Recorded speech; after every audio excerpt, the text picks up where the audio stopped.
என்ன மாமா எழுதிட்டு இருக்க? ஒண்ணு இல்லையே. ஒண்ணும் இல்லையா? ஒழுங்கா என் தங்க மீனாவை திருப்பி கொடுத்துரு. தங்க மீனாவா? ஓஹோ, அவளை பத்தி தான் எழுதிட்டு இருக்கியா?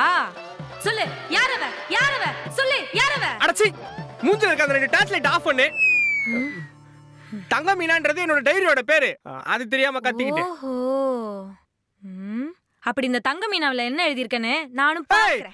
வேணாம், படிக்காத. உன் நல்லதுக்கு தான் சொல்றேன். அப்படிதான் படிப்பேன். அப்புறம் உன் இஷ்டம். பண்ணாட பரதேசி, அறிவில்ல. அடுத்தவன் டைரிய படிக்கிறியே, வெக்கமா இல்ல? உனக்கெல்லாம் நல்ல சாவே வராது. அடுத்த பக்கத்தை திருப்புன ரத்தம் வந்து எடுத்தே சாவ. இப்படிலாம் எழுதுனா நான் அடுத்த பக்கத்தை திருப்ப மாட்டேனா? இந்த வீடியோவை முழுசா பார்க்கணும்னா ஆரோ மார்க் காட்டுற டைட்டிலை கிளிக் பண்ணுங்க.